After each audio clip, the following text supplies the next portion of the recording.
दग्ध प्राग रुद्रमन्युना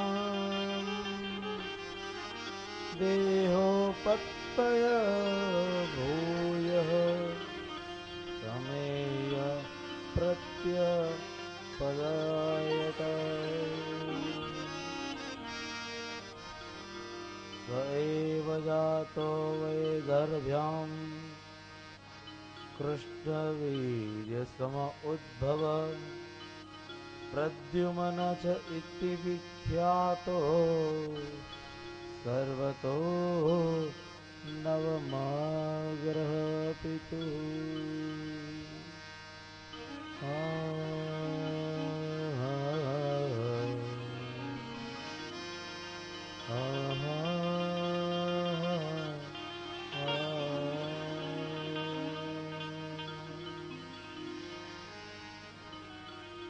માંગલભાઈ ભગવાનનું લગ્ન લક્ષ્મી સ્વરૂપા એવા રૂક્ષ્મણીજી સાથે સંપન્ન થયું. ભગવાન લક્ષ્મીના પતિ બન્યા છે. આ લક્ષ્મી વંદનીય છે, નિંદનીય નથી.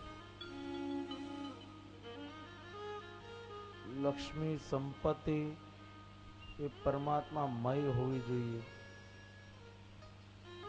જે લક્ષ્મી દુઃખકારક હોય, જે લક્ષ્મી સુખ ના આપે, એ વિપત્તિ વાળી લક્ષ્મી પરમાત્મામય હોતી નથી,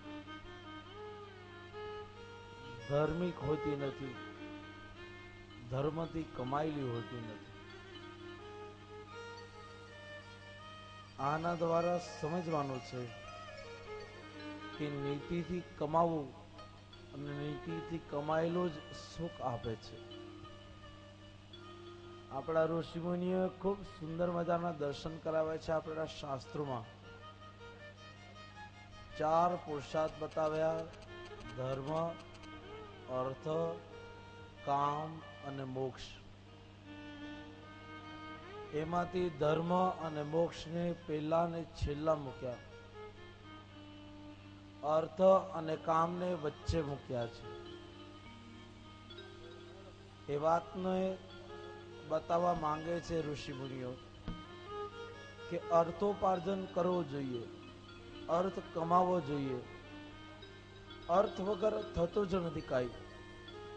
પૈસાની આવશ્યકતા તો બહુ છે. ઋષિમુનિઓ પૈસા કમાવાની ના નથી પાડતા,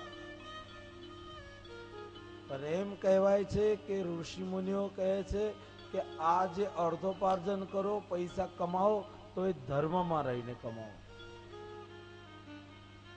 અર્થને ધર્મની સાથે મૂક્યો છે. એવી જ રીતે મોક્ષની પણ બહુ જરૂર છે. એ મોક્ષને છેલ્લે મૂક્યો, એની સાથે મૂક્યો છે કામને. ઋષિમુનિઓ કામ માટેની પણ ના નથી પાડતા. કામ હોવું જોઈએ. રજોત્પત્તિ માટે, પોતાનો વંશ ચલાવવા માટે કામની આવશ્યકતા છે, પરંતુ કામ કેવી રીતે ભોગવવાનો છે, તો એનાથી તારા મોક્ષને ધક્કો ના લાગે એ રીતે કામ ભોગવવાનું પણ કહ્યું છે. લગ્નના મંડપમાં બ્રાહ્મણો દ્વારા કામના મંત્રો પણ બોલાય છે.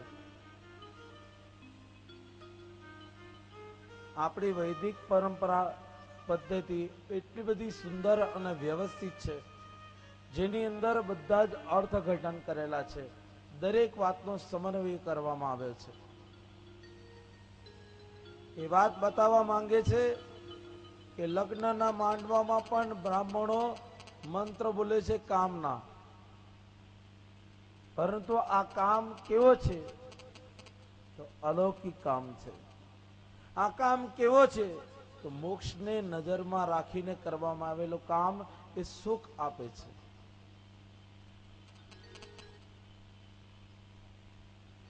બે વસ્તુ હોય.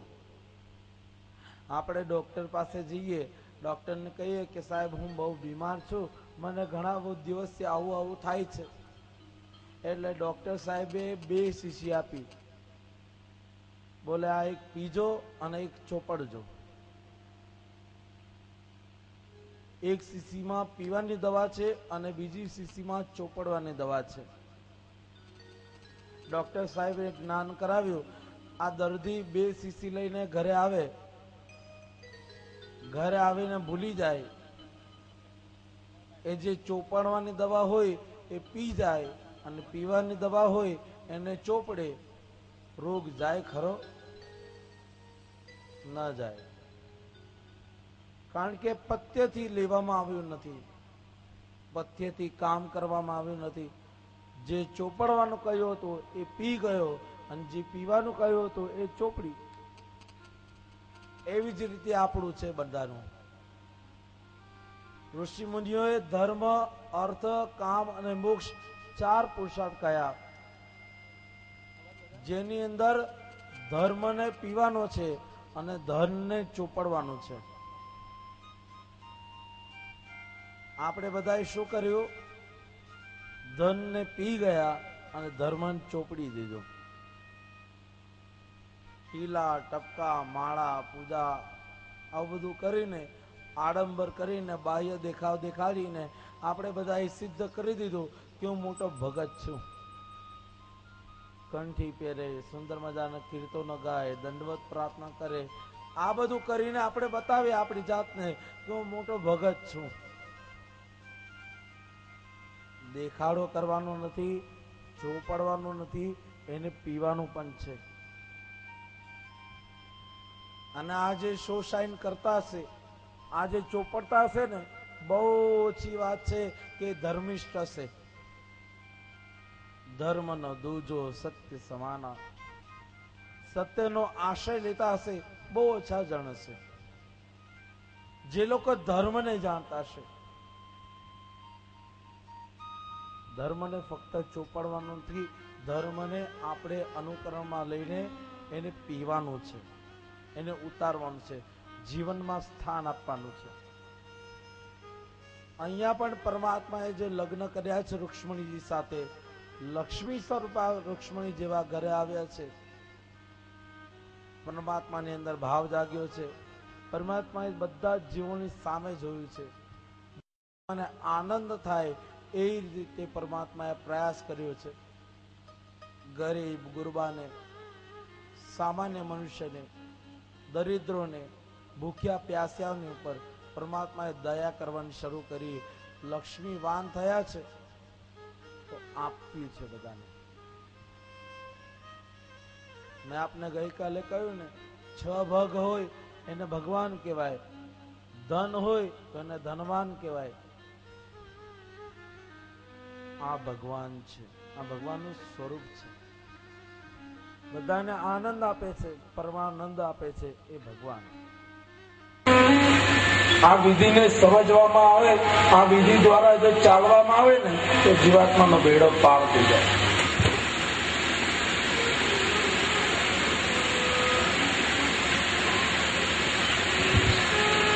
ધ્યાન આપજો. એક બહુ હોશિયાર છોકરો હતો, ભણેલો ગણેલો, વિદ્વાન, શહેરમાં રહેતો હતો. ગામડે આવ્યો હતો થોડા દિવસો માટે. ગામમાં આવ્યો, પિતાજીએ કહ્યું, બેટા સત્યનારાયણની કથા રાખી છે આપણા ઘરમાં, તારે પૂજામાં બેસવાનું છે. એવા દીકરાએ કહ્યું કે ના પિતાજી, એ કામ કરો, આ બેસો, બસ આવી ગયું બધું. બાપે કહ્યું છે ના દીકરા, આજે તો તું બેસ, બહુ સમય થયો છે, તું શહેરમાંથી આવે છે, તું બેસ. દીકરો કહે છે ઠીક વાત, હું બેસું છું. એમાં શું? બ્રાહ્મણ દેવ આવ્યા, પૂજા વિધિની શરૂઆત કરી. દીકરો કહે છે ઠીક વાત, હું બેસું છું. એમાં શું? બ્રાહ્મણ દેવ આવ્યા, પૂજા વિધિની શરૂઆત કરી. સત્યનારાયણની કથા થાય છે. દીકરો બેઠો છે. બ્રાહ્મણ બોલે, રેવાર્ય આચમના એમ 3 વખત જળ લઈ લો. ઓમ માધવાય નમઃ, કેશવાય નમઃ, ગોવિંદાય નમઃ. હસ્તે જન્માવાય ગોવિંદ સંપ્રક્ષાલ્ય. હાથ બારે ધોઈ નાખો. 3 વખત જળ પી લ્યો. બ્રાહ્મણોએ હાથમાં લીધું જળ અને છાટ્યું. ઓમ ગંગાય નમઃ, ઓમ જમનાય નમઃ, સરસ્વતી નમઃ, ગોદાવરી ને કાશી નમઃ. બોલે બ્રાહ્મણ દેવતા આ શું કરો છો? બોલે તમને નવડાવું છું. પણ મહારાજ હું તો નાયો, આ ગંગાથી નવડાવું છું એમ સમજી લ્યો. ઠીક વાત છે, આપ કહો છો તો હું સમજી લઉં છું. ગંગા એના સરસ્વતી માર્જન કર્યું, એને નવડાવ્યું. ધીમે ધીમે વિધિ આગળ વધે. મહારાજે એક સોપારી કાઢી, સોપારી બારે મૂકી. બોલે ગણપતિ મહારાજ નું ધ્યાન કરો. ગણપતિ ગુંગવા મહે વિઘ્ન. મહારાજ અહીંયા ગણપતિ ક્યાં છે? આ સોપારી છે એને ગણપતિ સમજી લો.